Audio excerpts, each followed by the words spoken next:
Hi everyone, welcome back. We're going to continue on creating the UV template for our can.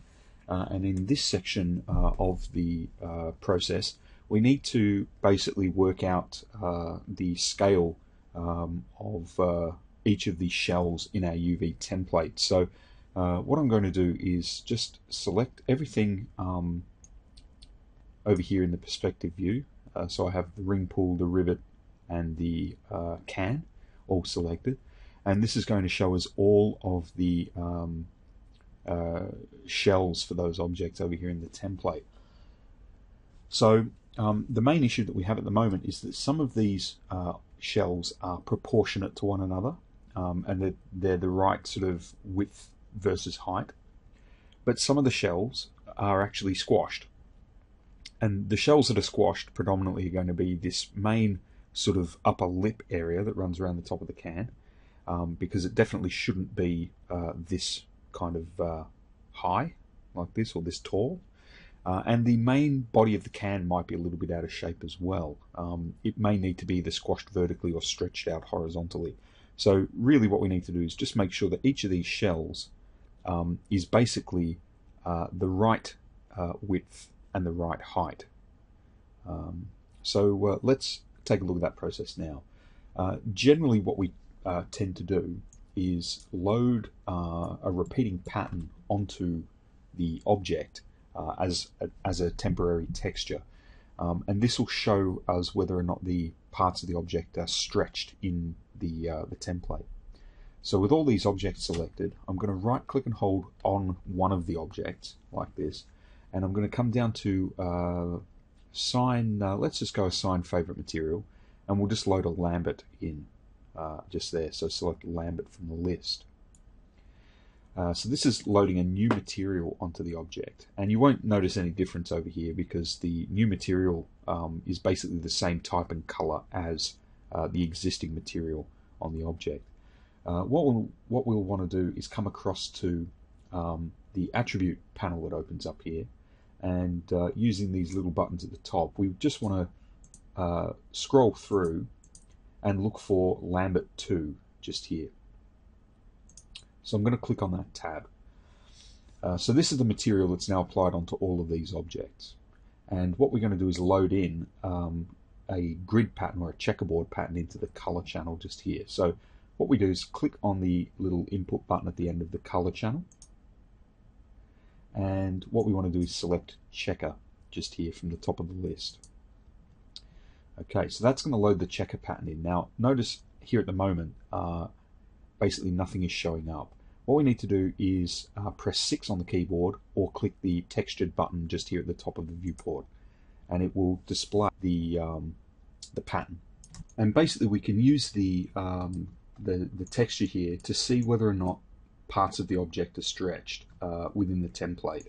So, what we essentially want is all of these squares to actually be completely square and not rectangular. Now at the moment you can see that the texture is actually very low resolution. Okay, it's kind of very blurry. So what I'm going to do is we'll just click on the little output connection button just here, and this should take us back to our Lambert shader. And if we come down to hardware texturing, let's have a look here. Here we go. Texture resolution. What we can do is just set this to high or highest. I'll set mine to highest. And you can sharpen this up by just changing the texture filter. You can drop it to unfiltered. And then what that'll do is kind of just sharpen it up. Really all we need to be able to see on here is that these individual squares are actually square and not rectangular. So taking a look at the object, some of the areas like the sort of the top and the bottom of the can, like this area here, pretty much we can leave those areas as they are. It's not really going to change anything. The ring pull should be fine. Basically, the areas that we've done planar projections for should be fine. It's really predominantly the main body of the can, this area, and this little rim at the top here. Now you can see up here that these are actually really squashed because we're getting these very, very narrow rectangles. So we'll want to adjust that section on the template. And I think as well we probably want to squeeze the main body of the can down a little bit as well. Some of these rectangles seem to be a little bit tall. So let's do that. Because both of those areas I want to tweak are both on the can rather than on the ring pull, I'm just going to select the can by itself. And we can see over here that basically the only the shells connected to the can are visible. Now the area I'm interested in is this rim just here, this lip at the top, and it's actually this section of the can. So what I'm going to do here is just select the Move UV Shell tool, and I'm going to click on this shell, and you can see that it's selected that area of the can. Now you may have moved this to a different area in the editor, so it doesn't matter whether it's here or over here or somewhere else. Just make sure you've got that section selected. Okay, so basically you can see as you move this around, the texture flickers.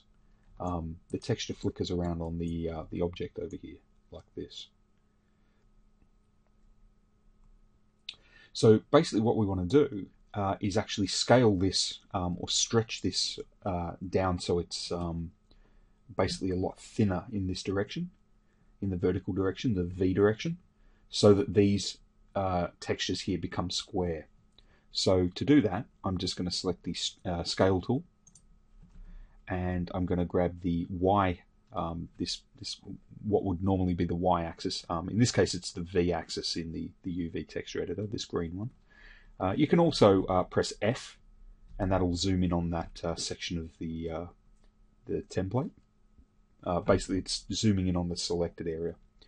And what I'll do is just grab the V handle and just drag this down. Now, as I'm doing this, if you look over in the perspective view, you can see that the texture is actually getting bigger, like that. So basically the way this works is the narrower this gets, the taller the texture gets. So I'm just going to drag this down until I kind of get these sort of squares, like that. And you can see that they're basically running all the way around the texture there, all the way around the lip. Okay, so that's sort of a bit better than what it was before. We'll get less stretching like that. So that should be okay. So essentially what we've done is kind of changed it from something that looked more like that to something that's more elongated, like this. Okay, so I'm going to do the same thing with the main part of the can, this area here. But it really probably only needs squashing down just a tiny bit, if at all. It's really sort of, a little bit sort of hit and miss. So I'm going to select the Move UV Shell tool again, just here, and I'm going to click on the main body of the can, and then I'm going to select the Scale tool. And once again, I'm just going to use the V scale handle just here, this green one, and I'm just going to squash this down slightly. Now in this case, what I want to do is actually drag it up. Because these boxes were a little bit taller than they were wide, some of them, basically if I drag up, it'll shorten the boxes like this. Now you'll notice that when I'm doing this, that the texture starts disappearing over here. Now the reason for that is that when we create one of these, we add one of these checkerboard textures, basically what the software does is it actually generates it as an image and then applies it onto the object. And because we've got these UVs active as these templates, it only created them in those areas. When we change the shape of these templates, they no longer fit the texture that it's created to wrap on. But you can actually kind of reset this so that it then covers the object. We won't necessarily need to, because this is only temporary anyway, this checkerboard pattern. All we're really doing is using it to kind of get a sort of more even distribution of our UV points over here. So really all we're doing is using them just to get a rough idea of the overall proportions of these shells and whether or not they're sort of okay. So I think we'll be okay. Alright, so that looks pretty good. These are sort of kind of closer to being squares than they were before. Okay, so now what we need to do is get all of these parts and we need to fit them into this corner of the grid. So I'm going to start off with the move tool, and I'll start off with this part of the object, and I'll just move this across down to here. And I don't really need to worry about sort of what's going on over here at the moment, really. So I've just kind of popped that there. Now there are some tools that can kind of automate this process a little bit, but generally speaking I like to sort of do this myself, okay, manually, just using sort of move, rotate, scale, because sometimes the automatic versions can kind of, really all they're doing is kind of guessing where you want to place these parts on the template, and then you've got to kind of go in and fix up fix them up sometimes, but I'll kind of show you where those tools are. If you come into the polygons menu just here in the UV texture editor, there's a tool down here called Layout, which is just down here. And if you go into the options, okay, we have a lot of options for this tool. So basically we've got per object.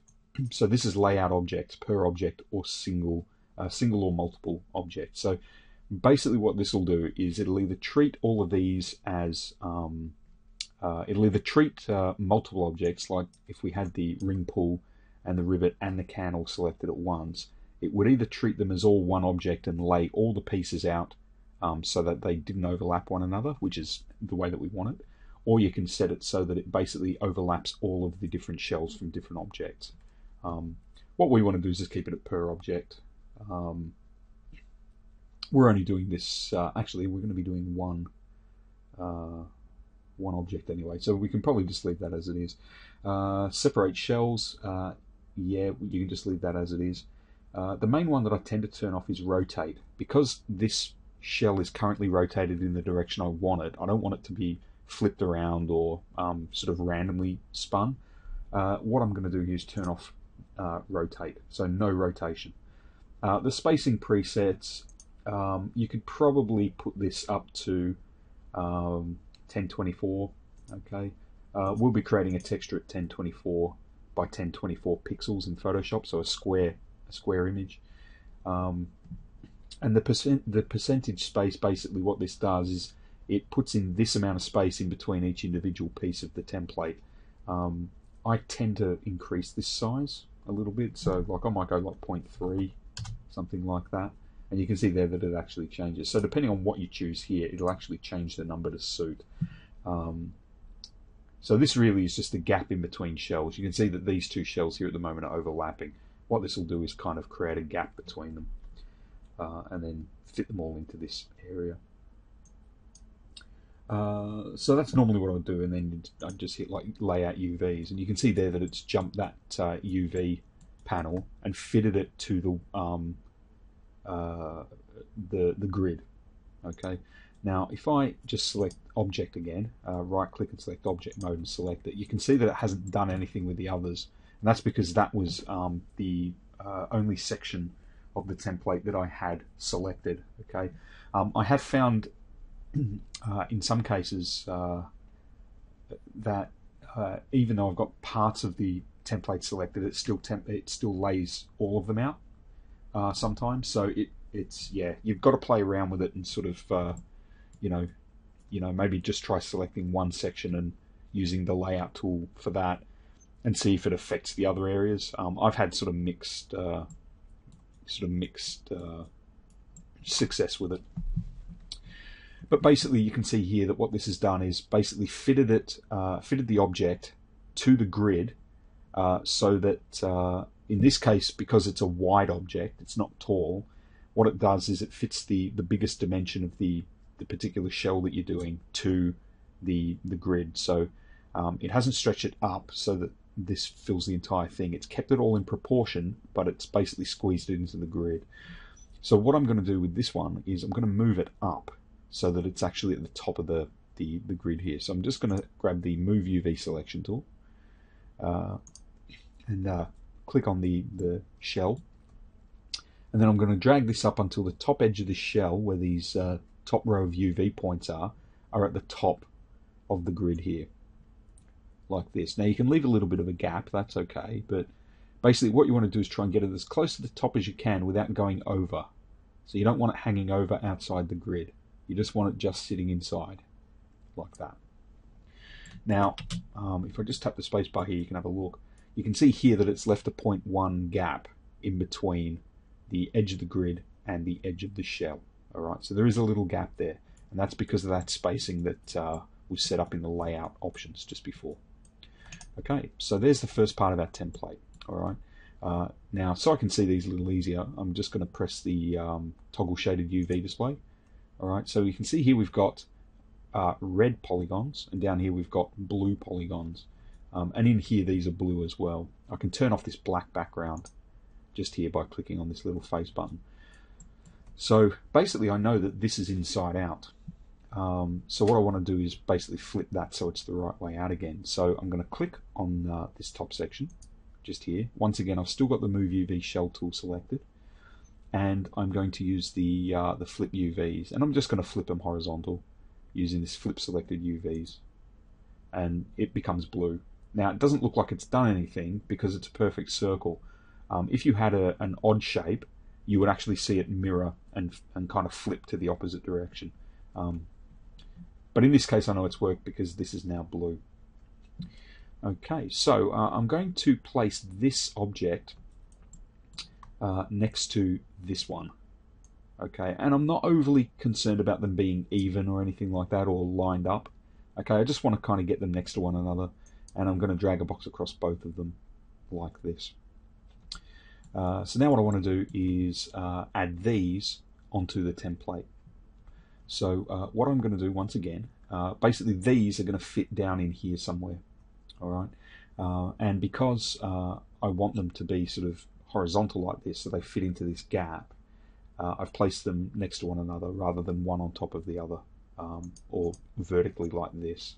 Okay, so I want them to sort of fit down in here. So I'm just going to select them both, and we'll come up to polygons again, and we'll go layout, and I should probably be able to just click that. All right, now you can see here it's actually jumped, and we've got a little polygon that's come off as well over here. So this is one of those situations where what it's doing is actually it's ignoring how I want them to actually be set up, and it's trying to fit them into here as best as it can. But it's not necessarily the way I want to do it. So in this case, what I'm going to do is actually undo this and do it manually, and you'll be able to see that process. So I'm just going to come up to Edit, Undo, and that'll put them back where they were. Okay, so I can use the Move tool, okay, and I can move them around like this. And what I want to do is kind of put this down here in the middle, sort of in the middle of this half of the grid, like this. Just zoom in here. And I'm going to use the Scale tool, and I'm going to use the yellow handle in the middle. Now I've noticed with this version that sometimes when you click the yellow the little yellow handle in the center here, sometimes it actually highlights this handle running along here for the U axis, and it actually drags that and kind of just squashes them sideways. So be very careful that you're actually clicking on this little yellow cube. All right, I tend to find if you click on the lower left corner of the cube, that tends to be a safe spot.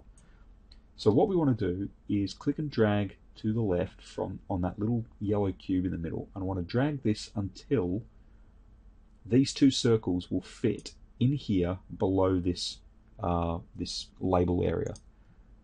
So something like that. Okay. Now I'm going to shrink this a little bit more because I still have to fit the rim for the can, which is hidden down here somewhere. I still have to fit that in here, and so these need to be a bit smaller. So I'm just going to drag this, scale it down a little bit more like this, and I'll move these down into this corner over here. Now you can put them here, You could put them over here. It's completely up to you where you put these. I might pop this here actually. And keep in mind I'm keeping a little gap in between the edge of the grid and the edge of the UV shell that I have selected. Okay, so they're going to be about there somewhere. Okay, so let's grab this next section over here.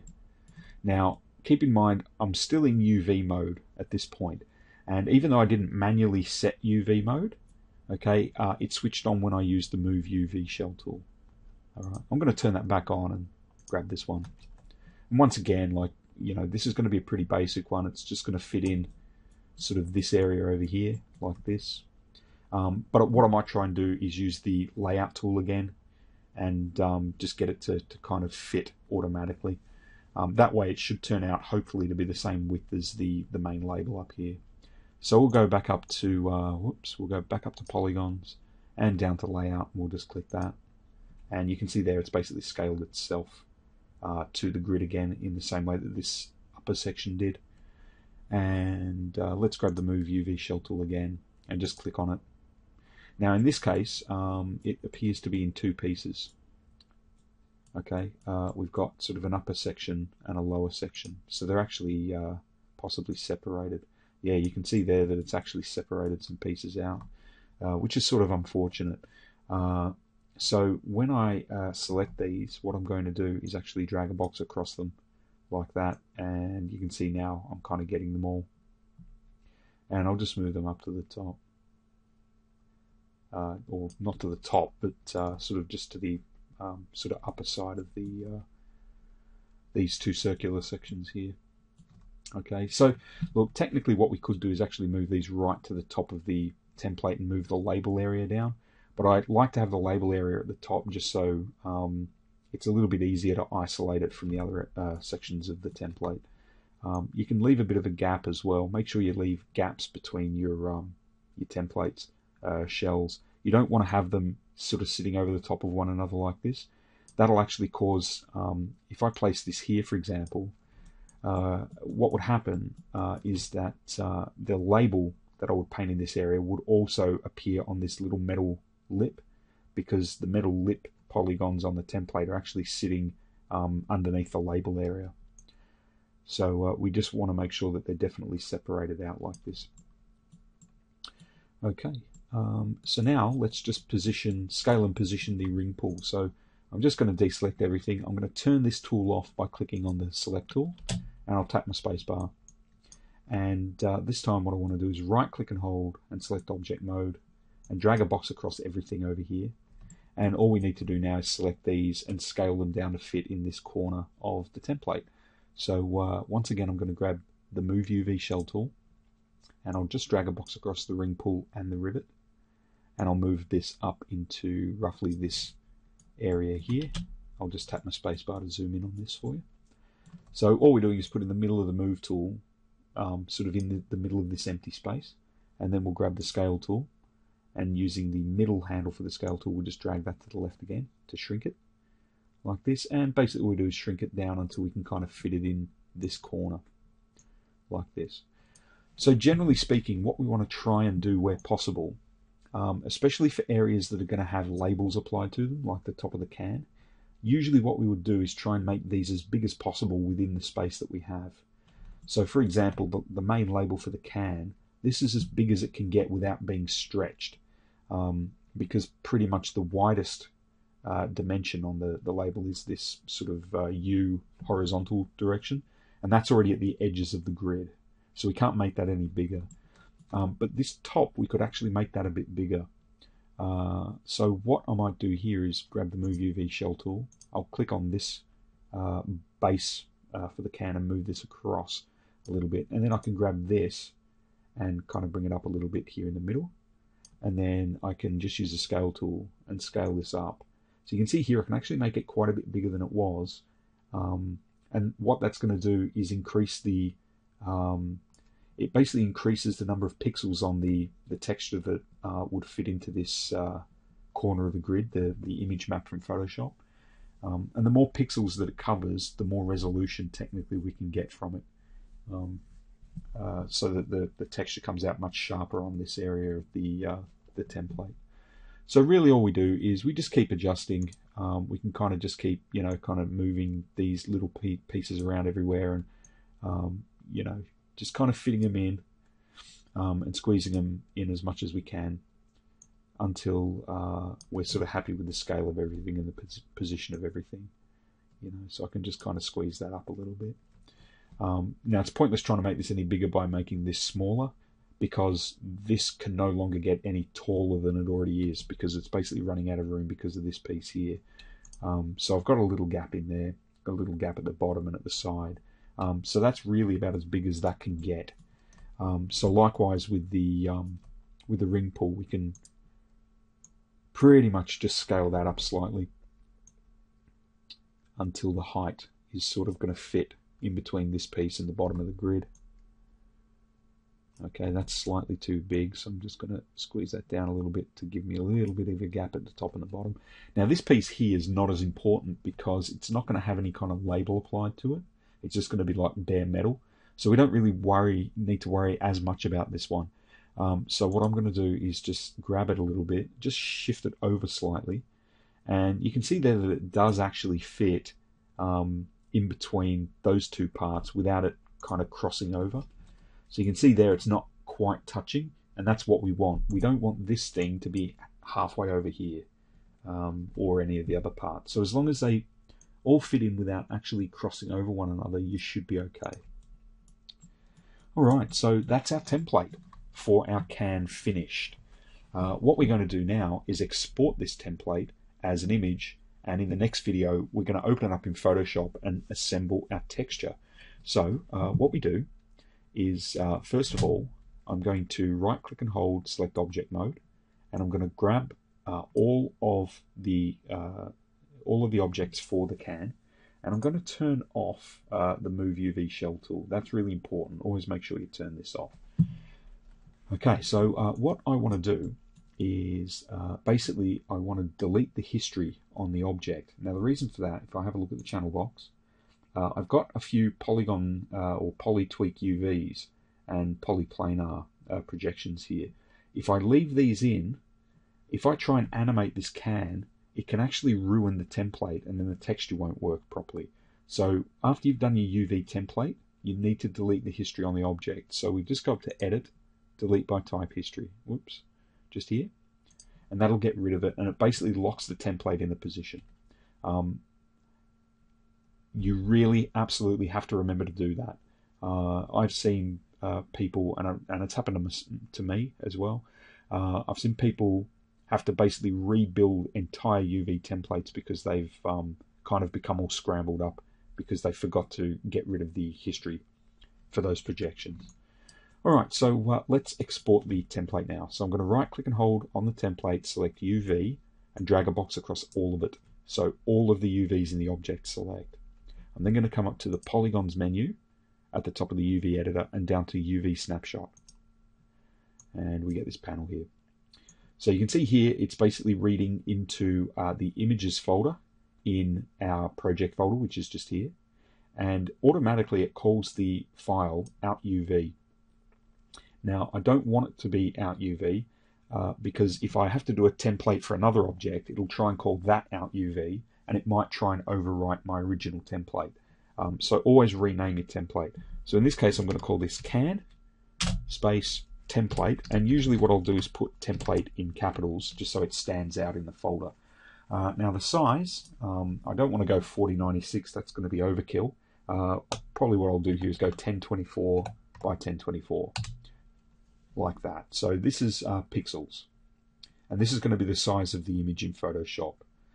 Okay, so color value, you can leave that on white. Aspect ratio, tick that. You can anti-alias the lines, that's fine. That's just kind of like a smoothing. And the image format, what I tend to do these days is set this to PNG. And what this will do basically is add transparency to the file. So in Photoshop, you can drag this on its layer above your other layers, and you'll basically be able to see all your texture through it and see this template over the top. Now the UV range here, I've actually modified this, but the UV range, I need to reset it. It needs to be set to normal 0 to 1. And what that's doing is basically it's going to look in this corner of the grid for any selected shells, which is where all our shells are. If you've got this set to anything else, basically what it'll do is it'll start looking over, sort of over here for it, and if that's the case, it won't be able to find them and it won't export. So this UV range, when they're set up in this top corner, has to be set to normal 0 to 1. Okay, so once all of those are done, you need to just click OK. And you'll see down here in the corner, we have a saved file and basically that file name in the path. So just to have a quick look in that folder, this is the project folder, and inside images, if I go into there, you can see we've got this can template. If I open that up, you'll basically be able to see the body of the can, the ring pull, the bottom of the can, and the top of the can. So that's the file that we're going to load into Photoshop. Don't forget to save your project. So go to File, Save Scene As, and I'm going to set this up and change the number to 4. And at this point, what I'm going to do is I'm also going to put in at the end just a capital UV, so I know that this is the model that has UVs created for it, and then just save. So that's it. In the next video, I'm going to jump across into Photoshop, and basically what we'll do is just lay out a very, very simple texture.